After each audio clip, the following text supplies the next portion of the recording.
l'unité parfaite dans l'exercice de la foi éprouvée.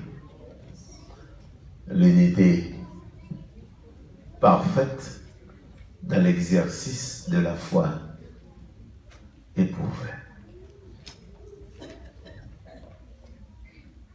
Il est dit dans le livre des Hébreux, chapitre 11, que sans la foi, il est impossible de lui être agréable. Que la foi est un élément essentiel dans la vie de tous les chrétiens sauvés. Non seulement la foi salvatrice, la foi qui sauve, mais aussi la foi pratique, la foi éprouvée.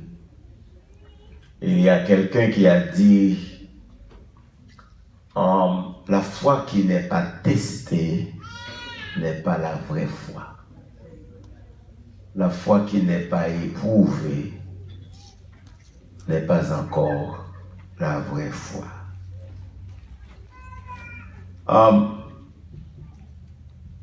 Pour continuer notre démarche dans cette unité, nous trouvons bon que cette unité semblable à celle de la Sainte Trinité, pas capable non plus manifester ou bien entretenu, maintenu, s'il n'y a pas la foi éprouvée. C'est pas simplement dire moi j'ai la foi, c'est pas simplement dire moi sauvé par la grâce, par le moyen de la foi. Et ça fait Jacques Paul dire aussi c'est vraiment où j'ai la foi, fais-moi. Fais-moi. Le livre de Jacques nous parle d'une foi pratique, une foi qui a été éprouvée. Le livre d'Éphèse nous parle de cette foi salvatrice, la foi qui sauve en un Dieu qui nous a donné son Fils afin que quiconque croit en lui ne périsse point, mais qu'il ait la vie éternelle. Dans le texte que nous venons de lire, nous avons proposé à vous-même 3 points. Premièrement, c'est le serviteur, Jésus, le serviteur qui se retire. Deuxièmement, Jésus, c'est le Seigneur qui rassure. Et ensuite, troisièmement, c'est le Sauveur qui restaure. Il est le serviteur qui se retire. Il est le Seigneur qui rassure. Il est le troisième S là, le Sauveur qui restaure. Le Seigneur qui se retire fait preuve d'un bon berger dans la situation ça, par le fait que après la multiplication des pains, il a trouvé bon, la Bible dit qu'il obligea les disciples à lui laisser seul. Et maintenant, fait preuve d'un bon berger. Ça c'est un signe d'un bon berger et qui a décidé de rester avec la foule pendant que les disciples traversaient à l'autre bord et puis lui-même l'a pressé la main, l'a encouragé, le dernier qui part Il est le premier qui vient, mais aussi le dernier qui laisse le champ de service. Voyez disciples aller. Mais tandis que lui, non seulement il se retire pour raffermir, pour consoler, pour encourager, pour presser la main, et donc pour écouter les plaintes de ses brebis pendant que la renvoyée. Ça, c'est le signe de vrai et bon berger. Ce n'est pas celui qui vient après avoir donné le message, on ne le voit pas. Il prend la route, il se cache, et la foule qui a besoin de lui ne peut le voir. Et maintenant, c'est un berger ici, le serviteur, qui se retire pour que les gens puissent le trouver, lui presser la main, et ensuite, afin qu'eux aussi même, il a encouragé. Et deuxième bagaille, il rester à l'écart pour prier. Et chaque fois qu'on voit Jésus dans la position, ça a prié, lui, le souverain sacrificateur, il y a toujours quelque chose qui va arriver. Depuis Jésus prend position pour le prier, qu'on ait gagné un bagaille qui va le passer. Il priait pour les disciples. C'est le serviteur qui se retire pour affermir et pour prier. Et ensuite, la Bible nous dit que pendant qu'il priait sur la montagne, mes barques là étaient déjà battues par les flots. Il y a des vents forts et aussi des vents contraires qui empêchaient à la barque d'accomplir la mission que Jésus lui-même mandait aux disciples pour accomplir. Traverser à l'autre bord. Mais il y a eu des vents contraires. Mais on dit aussi dans l'histoire, loi dans Israël surtout, et maintenant la mer de Galilée par exemple, entourée de montagnes.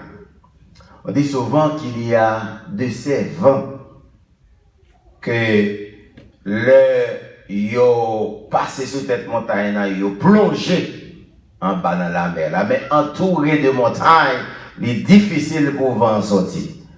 Même là, pas de mauvais temps, mais dans la mer de Galilée, à cause de gens côté situés, et aussi, très souvent, les marins, ils n'ont pas détecté un mauvais temps, parce que les vents sont supposés passer en l'air, et puis ils plongent en bas, et puis maintenant, ils font un tourbillon en mi-temps, parce qu'ils frappent dans la montagne ici, ils frappent dans la montagne l'autre bord, et puis ils frappent, puis ils ne pas qu'à sortir, et puis, le monde qui n'est pas bien sur la mer, c'est rangé le corps. Et c'est ce qui encore était arrivé. Jésus a donné l'ordre pour traverser. Mais, malheureusement, il y avait des vents contraires et des vents forts qui empêchaient à la barque d'avancer en avant. Mes frères et sœurs, quelle que soit la mission que Jésus nous donne, quelque difficile que serait la mission, mais il y a quelqu'un qui prie pour nous. Amen. Nous avons un intercesseur. Nous avons un médiateur. Et ça fait vraiment avec nous pas qu'un peu les missions difficiles. Les bagailles manquent, mais les vents soufflent. Et les vents et contraires. Et nous, à position qu'on apprend la position que bon Dieu m'a donné hier soir là, et donc l'équation, c'est le croyant plus Dieu, et puis dénominateur commun obéissance, et puis la effondrée muraille. Et maintenant, l'heure où vous mettez dans plan bon Dieu, ou qu'on plan bon Dieu pour mettre à l'obéissance, bon Dieu jette muraille devant. Mais ici ce soir, les disciples avaient obéi. Mais ils étaient contrariés. Est-ce que l'Église comprend là? Obéissance là, mais ils étaient contrariés. Il y a un vent contraire qui a empêché, et quelquefois, on entrer dans l'unité. Seigneur, c'est ça que vous voulez me faire. Et puis, ok, ma fait, no matter what, et puis, m'entrer dans l'obéissance pour accomplir la volonté de mon Dieu. Et puis, c'est alors, gado, ouais, et puis, quelqu'un qui arrive, ou à demander, Seigneur, pourquoi c'est vous qui dites me ça? Pour baf ma prend, pour savoir on prend pour jamais rencontrer, pourquoi c'est vous qui commission ça, pour m'avancer, et puis même pas qu'à avancer, j'ai tout bagaille contre moi, tout le monde levé contre moi. Est-ce que c'est vous?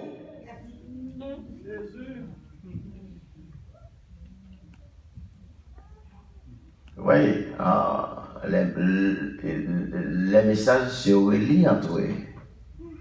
Pour bien comprendre l'unité, c'est ça me dit depuis le commencement, de son cas n'a bâti, n'a posé bloc, et puis n'a posé bloc jusqu'à ce que nous arrivions dimanche soir, et puis nous mettons couverture sur lui.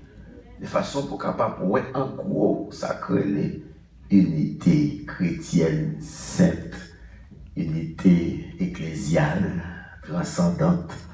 Et donc, de Dieu, ça, que va parler, une unité qui semblait avec la Trinité.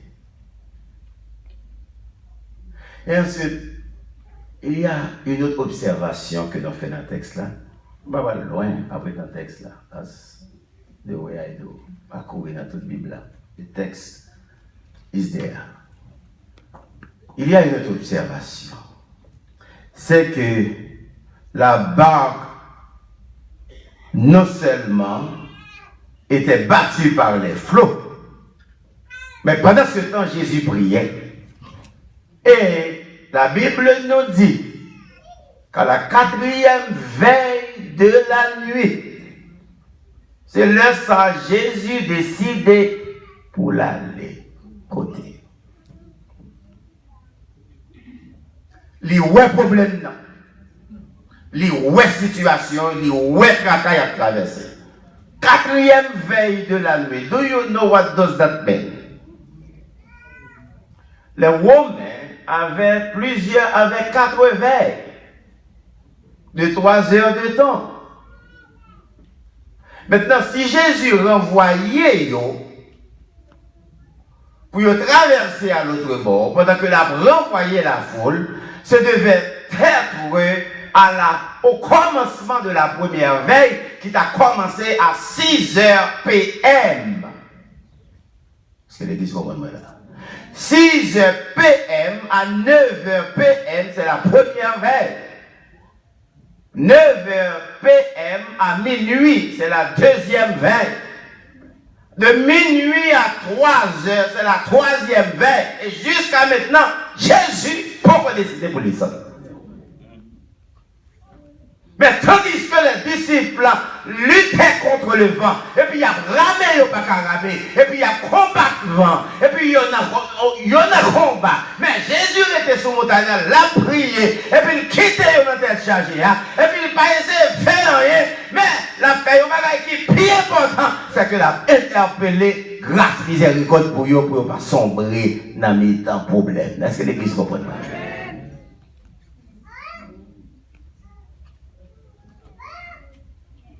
Le délai où attendre secours dans le mail et puis les mêmes ils continuent à faire veille pour vous. Est-ce que l'église est avec moi là? Ils continuent à faire veille pour vous. Parce que son ouais, c'est pas l'île ouais. L'île ouais plus passer ça. On va au cas où pas qu'à avancer, mais lui-même il va courir vite pour le venir délivrer. parce que il y a un bagage, il y a besoin de faire avec.